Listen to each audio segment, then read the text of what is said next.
Mais c'est très important d'annoncer qu'est-ce qui se prépare contre le Venezuela et de vous aider à en parler autour de vous pour empêcher la guerre qui se prépare contre ce pays. Les États-Unis disent qu'ils veulent du bien au Venezuela, mais pendant une centaine d'années, ils l'ont déjà contrôlé. Donc, comment ça se passait? Qui est ce fameux Guaido? Est-ce que vraiment Trump veut apporter la démocratie au Venezuela ou est-ce qu'il s'agit d'autre chose? Pétrole par hasard. On nous dit Maduro c'est un dictateur, il y a tout un peuple contre lui. On va voir qu'en réalité il a été élu, il y a des observateurs internationaux, c'est des élections probablement les plus propres du monde. On va surtout analyser, bon, c'est la crise économique au Venezuela, il ne faut pas le cacher, mais la question c'est qui la provoque? Est-ce que c'est Maduro ou est-ce que c'est les gens qui veulent le renverser? Et là, on a beaucoup de choses à apprendre du passé, mais aussi des propres déclarations de dirigeants des États-Unis contre Maduro, contre le Chavez en général. Et enfin, on va voir qu'est-ce qui va se passer dans les jours et les semaines à venir, les médias mensonges, la manière dont on va essayer de tromper l'opinion publique à nouveau, et c'est là que vous avez un rôle important, et le rôle de Macron en marionnette, en paillasson de Donald Trump. Alors je disais, les États-Unis ont déjà géré les États-Unis et le Venezuela, pardon. Et comment ça se passe? Il y a un livre absolument splendide que je vous recommande, Eduardo Galeano, Les veines ouvertes de l'Amérique latine, il y a déjà 40 ans. Il montre comment, depuis 5 siècles, l'Amérique latine a été appauvrie, pillée, volée, opprimée par les puissances d'abord européennes et puis les États-Unis. Et dans le cas du Venezuela, il a cette phrase absolument excellente. Le pétrole, la richesse naturelle du Venezuela et d'autres pays latino-américains, source d'agression et de pillage organisé, est devenu le principal instrument de leur esclavage politique et de leur dégradation sociale. Ça, c'est fondamental. C'est quelque chose qui m'a inspiré dans le livre que j'ai écrit en 2009, Les 7 péchés d'Hugo Chavez, actualisant Galeano, essayant d'expliquer aujourd'hui comment ça se passait, le pillage du continent, et pourquoi Chavez était vraiment le diable, puisque lui, il voulait changer les règles du jeu, il voulait que le pétrole, ça serve aux pauvres et pas aux riches des multinationales. Bien. Les États-Unis contrôlaient le Venezuela pendant 100 ans, j'ai dit, et ça se passait comment? Ben ça, je l'ai vu sur place. Quand je suis allé à Caracas, et tout le monde peut faire la même expérience, je suis allé notamment dans les premières années de Chavez, vous avez des villas, c'est des véritables palais, c'est énorme, avec des piscines, des Ferrari comme si ça pleuvait, des murs, des grillages, des caméras, des gardes, et ça c'est juste la résidence à Caracas. En réalité, il vit la plupart du temps en Floride, etc. Et à côté de ça, vous aviez une misère épouvantable, des gens qui vivaient dans des bidonvilles, mais vous n'imaginez pas, avec des rats qui circulent entre des berceaux, pas d'eau, pas d'égout, vraiment des millions de gens, à côté du pétrole, vivant dans la pauvreté. C'est ça que Chavez a voulu changer, et c'est ça qu'on ne lui pardonne pas. En 1989, un président PS, Carlos Andrés Pérez, a pris des mesures épouvantables d'augmenter le niveau de vie du jour au lendemain. Il y a eu des grandes manifestations à Caracas. Il a fait tirer sur la foule, il a pourchassé les manifestants dans les maisons. On a tué, selon les organisations des droits de l'homme, près de 3000 victimes qui ont été enterrées discrètement. Les médias n'en ont pas parlé. Ça, c'était les États-Unis quand ils gouvernaient le Venezuela. Bien. Maintenant, on nous dit... c'est pour des raisons humanitaires qu'on veut aller au Venezuela, c'est pour aider les pauvres Vénézuéliens. Allez, c'est une chanson qu'on a déjà vue en Irak, qu'on a déjà vue en Libye, en Syrie, et on voit les conséquences pour les populations.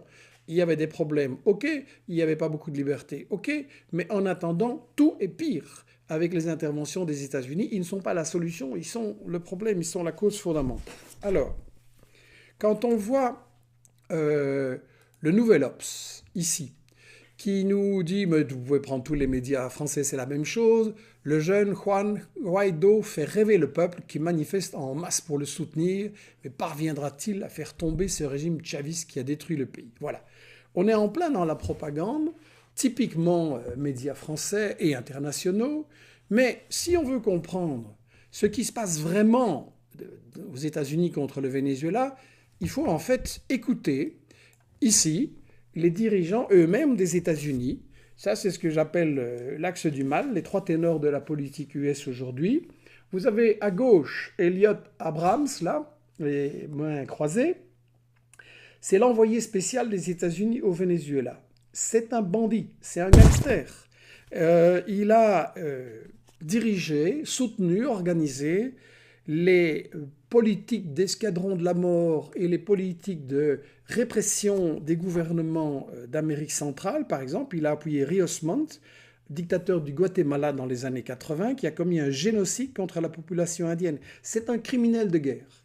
Au milieu, cravate bleue, vous avez Pompeo. Et Pompeo, nouveau ministre de Trump, lui, il vient de déclarer il y a 2 jours qu'on avait trouvé des milices du Hezbollah au Venezuela. Vous voyez, c'est n'importe quoi pour diaboliser et préparer l'opinion. Mais le plus dangereux, sans doute, c'est le type avec sa moustache et ses lunettes, là, John Bolton, conseiller national de sécurité au Venezuela. Bolton, il a déclaré ceci: « Nous regardons les sources pétrolières. C'est la plus importante source de revenus du gouvernement vénézuélien. Nous examinons ce que nous pouvons en faire. Cela ferait, je cite, une grande différence économique pour les États-Unis si nous pouvions laisser les compagnies pétrolières états-uniennes investir et produire dans le potentiel pétrolier du Venezuela. » Voilà, là c'est clair, c'est pour le pétrole, it's the oil, stupid. Et pourquoi on ne trouve pas ça dans les médias français, belges et compagnie? Pardon. Donc, Bolton, il le dit clairement. Et si on veut savoir qui est Bolton et quelle est sa philosophie, j'ai une autre citation magnifique de lui. Il a déclaré à propos de l'ONU: « Une chose comme les Nations Unies, ça n'existe pas. Il y a une communauté internationale qui de temps en temps peut être dirigée par le vrai pouvoir dans le monde, c'est-à-dire les États-Unis, à condition que ce soit dans notre intérêt et que nous puissions convaincre les autres à nous suivre. » Donc, on est clairement dans la dictature des États-Unis sur le monde entier. Il n'y a rien d'humanitaire là-dedans. Encore une petite de Bolton pour vous montrer un peu le genre de bonhomme qu'on a. Bolton, c'est un vrai gangster. Dans le livre USA, les 100 pires citations que je viens de publier pour vous aider justement à répondre aux accusations de complotisme, je donne dans ce livre la parole entièrement, uniquement, aux dirigeants des États-Unis, présidents, ministres, stratèges, généraux. Et Bolton, qui était un ministre de Bush père à l'époque, a déclaré il y avait des inspections. Le prétexte était qu'il y avait des armes chimiques et des armes de destruction massive en Irak. Il y avait des inspecteurs internationaux de l'ONU qui disaient « mais non, ça n'existe pas, on a fait des inspections, tout a été éliminé, bien ». Et Bolton, un jour, va visiter José Boustany, qui dirigeait l'Organisation pour l'interdiction des armes chimiques. Et qu'est-ce qu'il lui dit, Bolton? Écoutez bien. « Cheney veut que vous partiez. Vous avez 24 heures pour quitter l'organisation, quitter New York, et si vous ne vous conformez pas à notre décision, nous avons, je cite, des moyens de vous le faire payer. Nous savons où vivent vos enfants. Vous avez 2 fils à New York. » Ça, c'est Bolton. Un gangster. Et dans nos médias européens, on ne parle pas de ça. On cache que c'est pour le pétrole, on cache que c'est un criminel, on cache les crimes précédents, et on fait comme si le problème c'était Maduro. Non, le problème c'est Bolton, c'est Trump, ce sont ces crapules. Bien. On nous dit maintenant, Guaido, ça c'est magnifique, c'est l'homme nouveau. En réalité, et on nous dit, il est soutenu par tout le peuple, Maduro est lâché, tout le monde n'en veut plus, on doit partir. Ça, c'est bidon. Regardez, vous avez ici des photos de manifestations. Alors vous allez dire, ah oui, il y a beaucoup de monde. C'est une manifestation pour Chavez.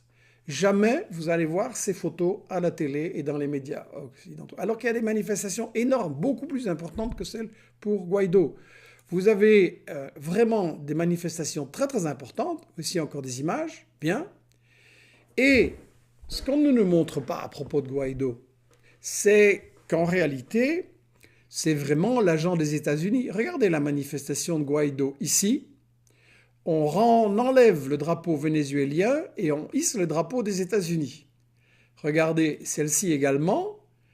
Voilà, l'idéal de cette opposition, c'est que Washington prenne le contrôle du Venezuela. Où vous avez encore celle-ci, et Israël joue un rôle très important. Il faut réfléchir pourquoi. Regardez, ça c'est une mobilisation de l'opposition, une mobilisation pour Guaido, et vous avez le drapeau israélien derrière. Il faut réfléchir pourquoi. En voilà encore. Allez, Trump, l'idéal de l'opposition vénézuélienne. On sait quand même qu'est-ce que c'est Trump, qu'est-ce qu'il vaut. Et franchement, c'est une opposition contradore, une opposition qui vend son pays à l'étranger. Voilà. En réalité, c'est pas pour la démocratie. Il faut remarquer que les seuls pays où Trump s'occupe de la démocratie, c'est Cuba, chez l'Iran, c'est le Venezuela. Si vraiment la démocratie le préoccupe, il devrait s'occuper de la Colombie. Là, depuis qu'il y a un accord de paix qui a été signé avec la guérilla, une démobilisation, on a assassiné environ 3000 syndicalistes, dirigeants paysans, défenseurs des droits de l'homme, militants politiques, 3000. Et ça, la Colombie, c'est le grand ami et agent des États-Unis, donc on n'en parle pas. Les Saouds, on n'en parle pas. Alors, prenez le Honduras, par exemple. Il y a des grandes manifestations de Honduriens qui fuient la pauvreté et essayent de venir aux États-Unis. Et Trump les montre du doigt, c'est un grand danger, on ne peut pas les accepter, dehors. Bien.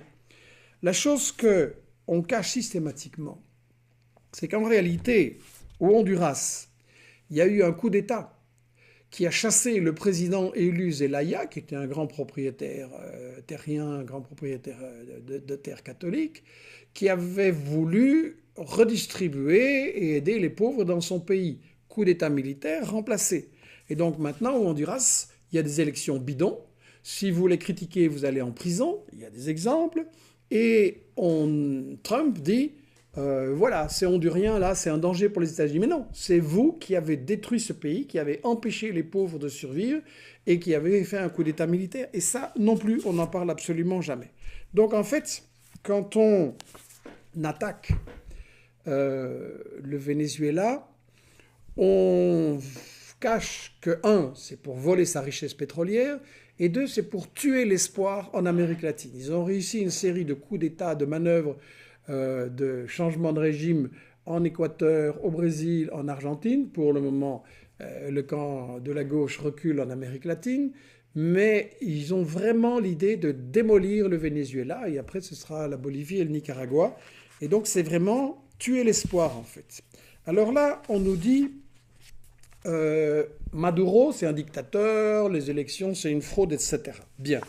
Un grand spécialiste là-dedans, c'est le journal Le Monde, qui, par exemple, vient déclarer au mois de mai, réélu le 20 mai à la présidence du Venezuela, à la faveur d'une élection, entre guillemets, qui n'en a que l'apparence, dit Le Monde, mais on attendra toujours la démonstration, Nicolas Maduro a ainsi beau jeu de se féliciter que son mouvement, le chavisme, a remporté 22 des 24 scrutins organisés depuis la prise du pouvoir par Hugo Chavez en 1999.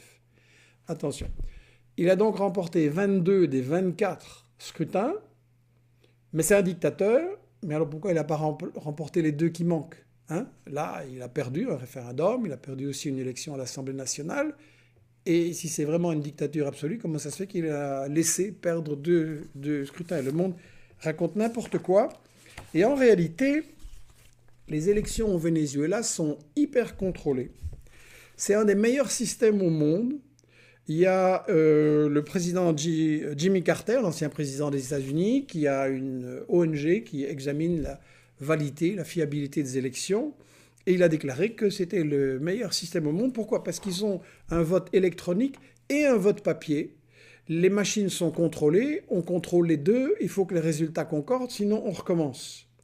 Et donc, il faut remarquer que l'élection présidentielle, les 18 partis ont tous signé, y compris l'opposition, ont tous signé les PV disant oui, l'élection est normale. N'empêche que Le Monde et autres médias maintenant, et Macron, continuent à répéter les élections ne sont pas valables. Bon, parce que le résultat ne vous plaît pas, parce que ce n'est pas votre marionnette qui a été élue. En réalité, dans cette élection, Maduro avait emporté 67% des voix et ses deux opposants, environ 21 et environ 11.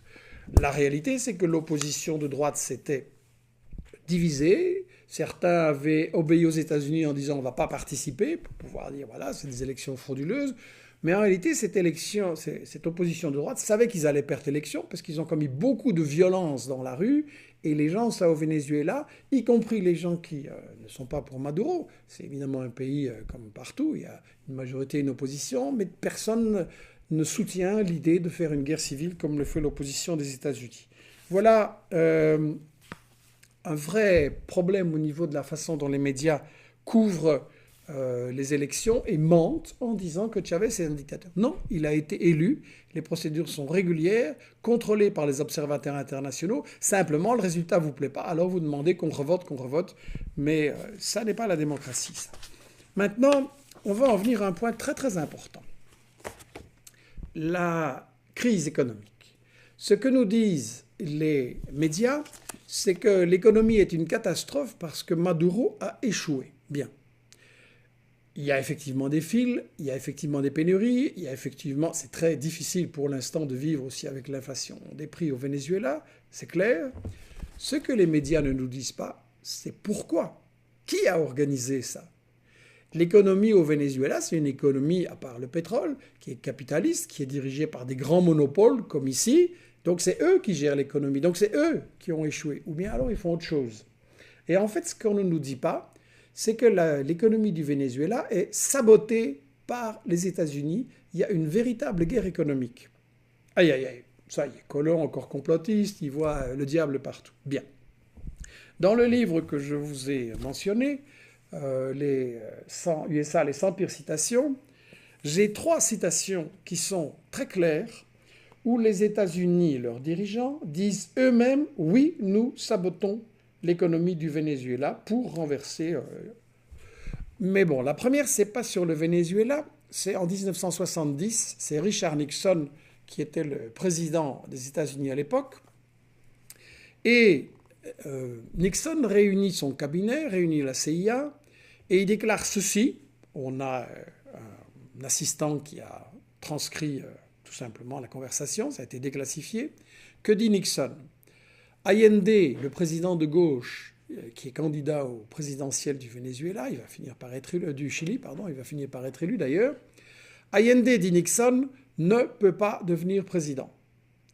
10 millions de dollars disponibles, davantage s'il faut, un boulot temps plein, avec les meilleurs hommes que nous avons, faites hurler l'économie. Faites hurler l'économie, ça c'est les directives de Nixon.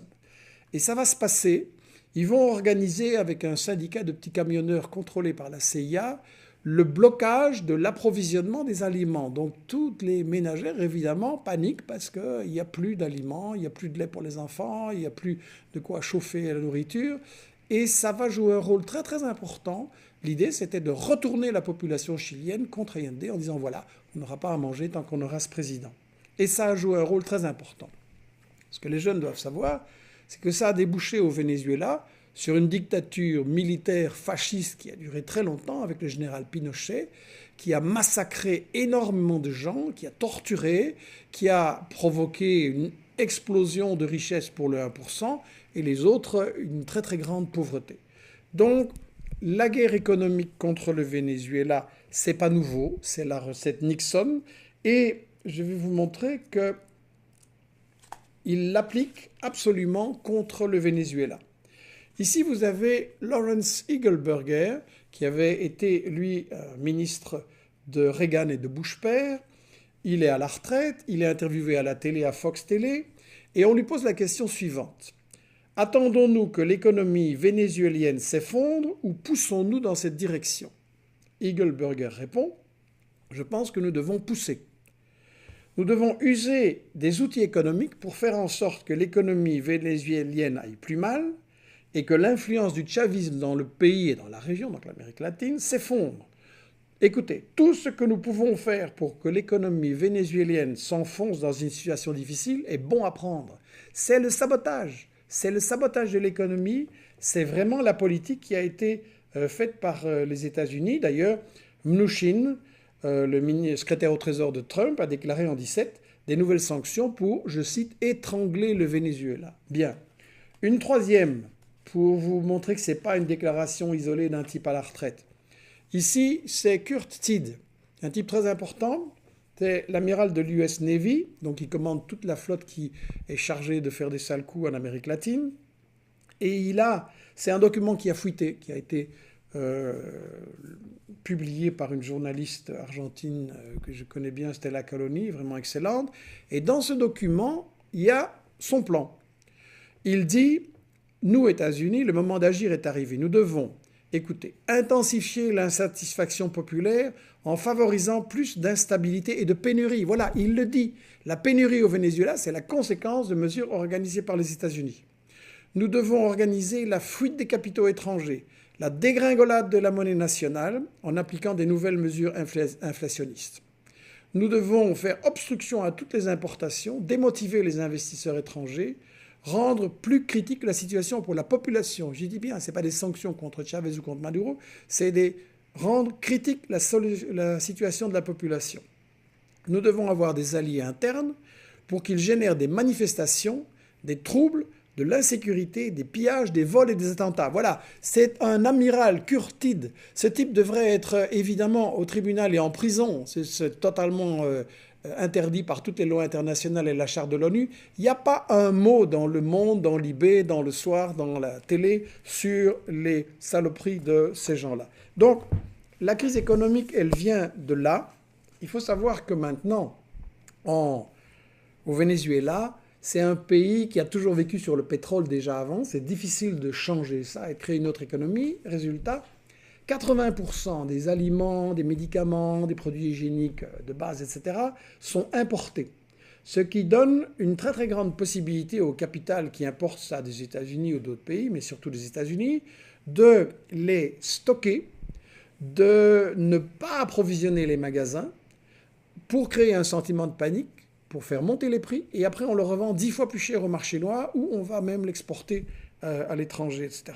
Donc on a découvert dans des stocks, dans des hangars secrets des grands distributeurs et capitalistes vénézuéliens, des tas de produits qui n'étaient pas dans les magasins. Pourquoi ce n'est pas dans les médias? Pourquoi on nous cache ça? Bien. En fait, il y a d'autres mesures qui ont été prises. Les banques aux États-Unis, la Citibank par exemple, a bloqué des fonds du Venezuela qui sont aux États-Unis. La Citibank a empêché l'achat par l'État vénézuélien de 300 000 doses d'insuline pour les diabétiques et d'un chargement de médicaments contre la malaria. C'est des crimes de guerre, ces gens devraient être jugés. Voilà les sanctions qui sont menées, le sabotage de l'économie. Et d'ailleurs, on a le rapporteur de l'ONU pour le Venezuela, qui s'appelle Desayas.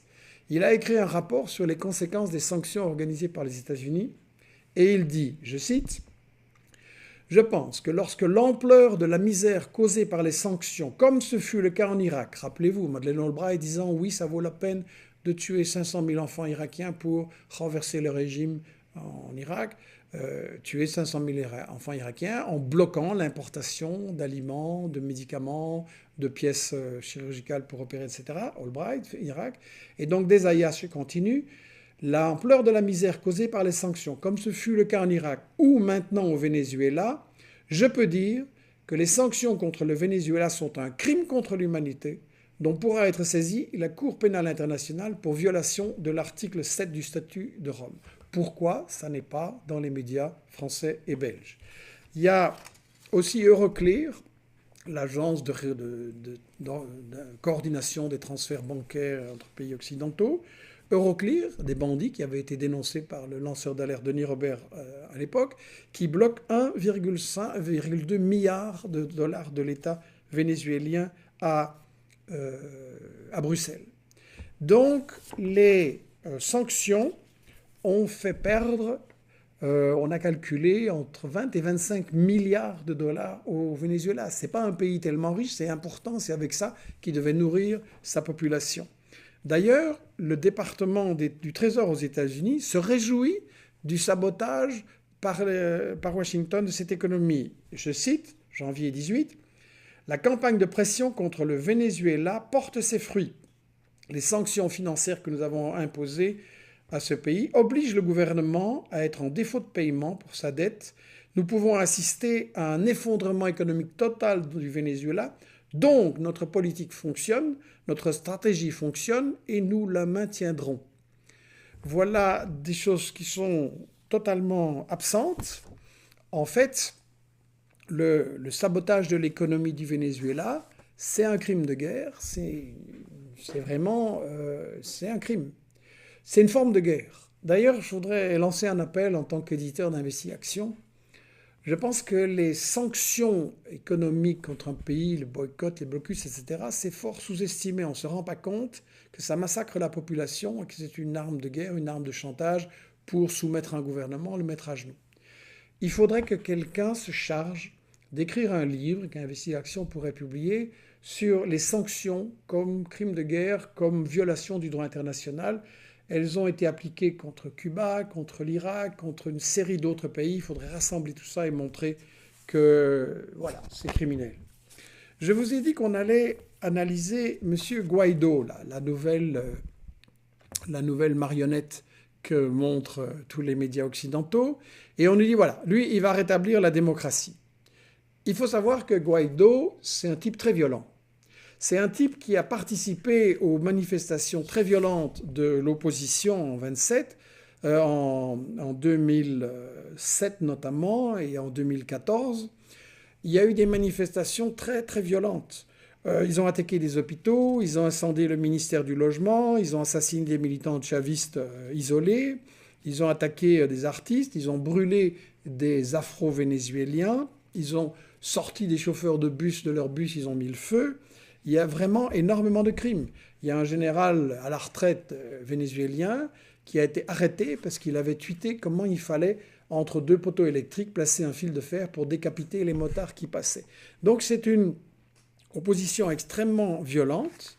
Et Guaido a participé avec son parti Voluntad Popular. Vous voyez, on nous présente Guaido là comme un homme qui tombe du ciel. Il n'a pas de passé, il est juste très jeune, il est beau, il est sympa, et les mamans l'embrassent. Et on nous cache son passé. C'est toujours ça le non-dit. Guaido, c'est un type qui a travaillé avec vraiment les opposants les plus violents. Des gens qui ont fait le coup d'État militaire contre Chavez en 2002, comme Leopoldo López, dont la famille a été reçue à bras ouverts par Macron à l'Élysée. Donc Macron qui accueille des fascistes, en fait. Et Guaido a participé à toute une série de choses violentes contre oui. Alors Guaido, c'est intéressant. Je vais reprendre un petit peu ma documentation. En fait, Guaido, c'est un produit des États-Unis. Il est maintenant présenté comme un homme qui tombe de nulle part, mais c'est pas vrai. Il a en fait eu une formation aux États-Unis.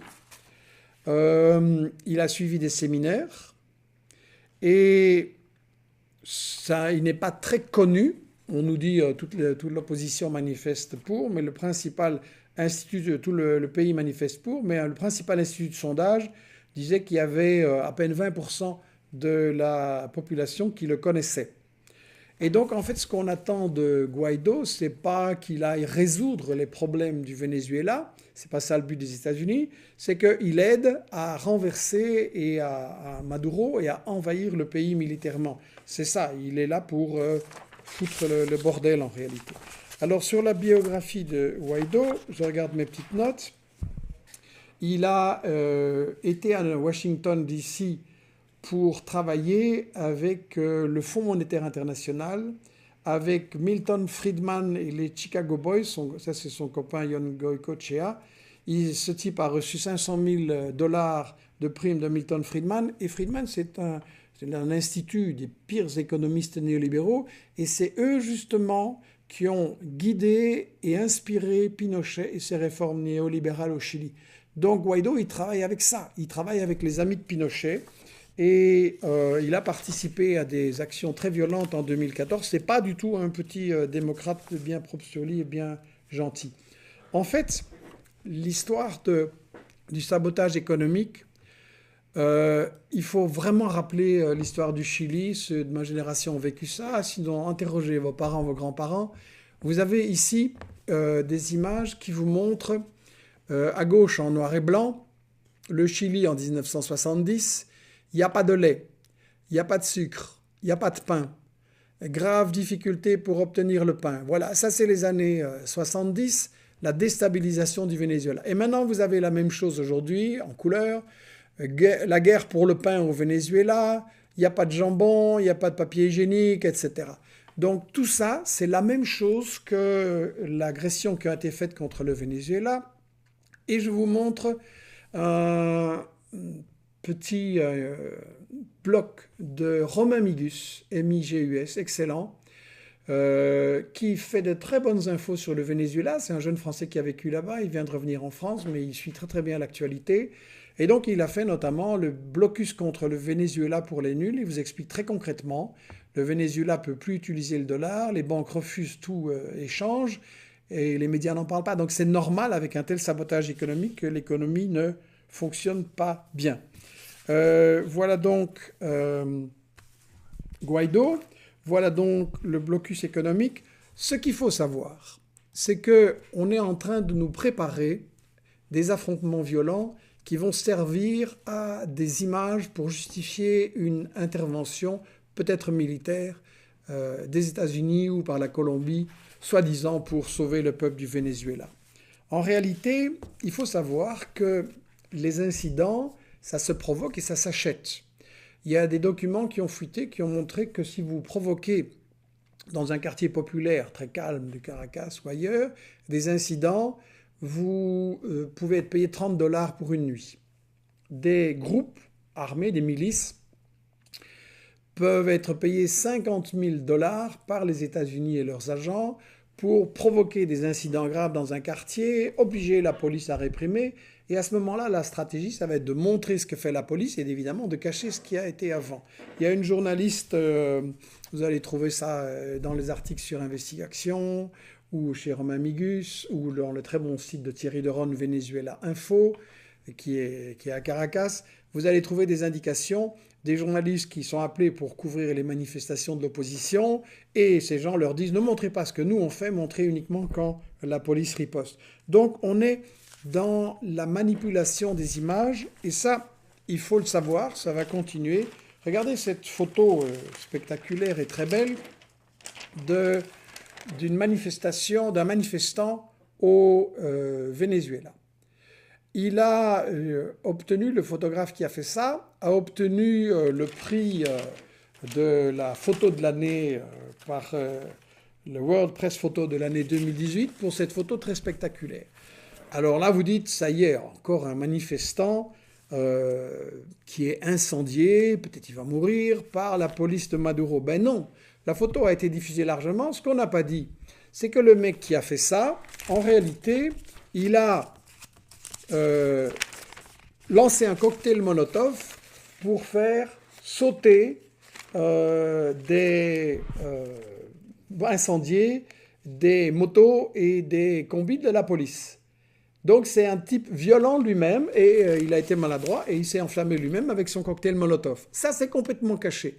Et on va vous dire, regardez Maduro qui massacre les civils. Et ça va se passer. On va avoir des images qui vont pousser les gens à dire « Ah oui, il faut faire quelque chose ». Le grand truc maintenant, ce sont les images qu'on va nous sortir sur les couloirs humanitaires. Guaido a dit, il y a la crise, il y a la pénurie au Venezuela, ça c'est vrai. Donc, États-Unis, aidez-nous, envoyez-nous des colis humanitaires. Alors, dans le journal Le Soir, qui est un peu l'équivalent du Monde en Belgique, on avait là, hier, cette magnifique photo où on voit l'aide humanitaire américaine. Les premiers camions sont arrivés à Cúcuta, en Colombie, et on vous montre USAID et des produits alimentaires de base pour aider les Vénézuéliens. Ça, c'est bidon. Les couloirs humanitaires, ils ont déjà fait le coup en Libye, ils ont déjà fait le coup en Syrie. L'aide que Trump a promise au Venezuela, c'est une aide de 20 millions de dollars. 20 millions de dollars. Je m'excuse, mais pour un pays de 25 millions d'habitants, c'est juste des peanuts, c'est juste symbolique. Ça permet d'acheter 800 000 caisses de nourriture, mais Par mois, le gouvernement Maduro, il dépense 6 millions pour justement apporter de la nourriture aux gens. Donc, c'est n'importe quoi. Et en fait, je disais, le Venezuela a perdu, à cause du sabotage par Obama et par Trump, 23 milliards de dollars. Donc, il suffit de lâcher le blocus et les Vénézuéliens n'ont plus ces problèmes économiques. Et donc, on va nous faire le coup des couloirs humanitaires. Il faut aider la population. Les États-Unis n'ont aucune arrière-pensée. Ils viennent juste aider la population. Ne marchez pas là-dedans. Expliquez autour de vous. On a maintenant votre ministre français, là, Jean-Yves Le Drian, qui veut, au Venezuela, pratiquer la même politique d'ingérence qui a été pratiquée en Libye, en Syrie. Est-ce que les résultats sont tellement magnifiques? Est-ce que c'est vraiment ça qu'on va continuer? Est-ce que vous n'avez pas plutôt à vous occuper de la pauvreté en France et de l'injustice plutôt que de prétendre aider les pauvres Vénézuéliens? Le Drian et Macron, ce sont des menteurs, ce sont juste des paillassons de Trump. Bien. On va nous montrer des images pour essayer de nous faire manipuler. Et il y a beaucoup de mise en scène. Regardez cette image-ci, par exemple. Vous voyez, dans vos journaux ou à la télé, qu'est-ce qu'on va faire? On va juste présenter ces deux types-là. On va faire croire qu'il y a beaucoup de gens, on va faire un close-up, mais c'est tout de la mise en scène. Il ne faut pas marcher dans les images qu'on nous présente, il faut tout le temps se demander qu'est-ce que ça nous cache. L'affaire du Venezuela, c'est très important. Ce qui se joue dans ce pays, c'est l'avenir de l'humanité. Ce que Trump, Macron et compagnie veulent, c'est continuer la colonisation de l'Amérique latine, continuer le vol du pétrole, du gaz, des matières premières, de la biodiversité, pour enrichir les firmes françaises, Bolloré, Areva, Total, pour enrichir le 1% français, et Trump c'est pareil. Et donc, on a, à propos du Venezuela, d'un côté, les États-Unis, l'Europe qui suit, c'est vraiment la domestique, Israël et quelques régimes d'extrême droite d'Amérique latine que les États-Unis ont réussi à mettre en place maintenant. En face, on a des pays très divers, qui ne sont pas tous adorables, mais on a la Russie, on a la Chine, on a l'Inde, on a le Mexique, le nouveau président mexicain, on a toute l'Union africaine qui refuse le coup d'État Made in USA contre le Venezuela, et donc l'enjeu de cette affaire, c'est est-ce qu'on va continuer à coloniser? Est-ce qu'on va continuer à piller? Et ça nous concerne en France et en Belgique parce que si on continue à coloniser et à piller, ça veut dire que Trump aux États-Unis, Macron en France et compagnie, ils contrôlent un flux de main-d'œuvre. On va importer de la main-d'œuvre, on va continuer à utiliser ça pour faire baisser les salaires, pour faire baisser les conditions de travail. Et donc, on va ruiner les pays du Sud et appauvrir les travailleurs dans les pays du Nord. Donc, ça nous concerne vraiment de bloquer cette guerre coloniale contre le Venezuela. Et bien entendu, Macron, dans sa servilité à l'égard de Trump, il a besoin de l'OTAN. Il y a une révolte de plus en plus forte en France. Il a besoin, au final, de la répression, de l'armée et peut-être un jour de l'OTAN pour empêcher ça. Ce qui est désolant, pour se protéger de la colère. Ce qui est désolant, c'est que l'Union européenne suit comme un petit caniche la politique des États-Unis. Et là, l'ancien Premier ministre espagnol Zapatero a déclaré vendredi que la position des États-Unis, il y a déjà quelques mois, que la position des États-Unis et de l'Union européenne de désapprouver les élections présidentielles au Venezuela avant même qu'elles aient lieu est une absurdité. Il a dit que des positions si importantes soient prises avec si peu d'éléments de jugement me fait peur. Le Venezuela n'est pas raisonnable, l'Union européenne n'est pas raisonnable envers le Venezuela. Elle doit redevenir une puissance régionale qui donne la priorité au dialogue et à la paix. Et il a donné un exemple. Il est très facile de discuter avec Cuba. On peut discuter avec le Venezuela, mais il ne faut pas les menacer et essayer de les renverser. Je disais, c'est l'avenir de l'humanité. Les USA sont aujourd'hui le plus grand danger, la plus grande menace. Ils maintiennent le pouvoir de leur multinationale par la violence. Ils sont prêts à tout. Vous voyez ce qu'ils ont fait au Yémen avec les Saouds. Vous voyez les Saouds, vous voyez Israël. Et donc, pour combattre ça, on a vraiment besoin de votre travail, c'est-à-dire interroger vos médias et demandez-leur gentiment pourquoi vous ne dites rien sur la guerre économique des États-Unis contre le Venezuela. Pourquoi vous ne citez pas Bolton, Eagleburger, l'Amiral, etc. Pourquoi vous ne dites pas que l'économie est sabotée? Interrogez aussi, puisqu'on va avoir des élections européennes, les candidats de votre pays. Est-ce que vous allez continuer à soutenir, est-ce que vous allez soutenir les ingérences de Macron, de Trump contre le Venezuela et contre d'autres pays, ou est-ce que vous allez vous engager à défendre une politique de respect du droit international, c'est-à-dire la souveraineté des pays, ce sont les peuples de chaque pays qui décident qui ils veulent comme dirigeants, quelle politique ils veulent suivre, et s'ils sont d'accord de donner leurs ressources gratuitement aux États-Unis et à la France, ou s'ils veulent les utiliser pour leurs propres intérêts, pour sortir de la pauvreté. Ça, c'est, je crois, des questions très importantes à poser à vos médias et à vos candidats politiques. De cette façon-là, je crois que vous avez vraiment une chance d'aider le peuple vénézuélien à décider de son avenir. Je compte sur vous.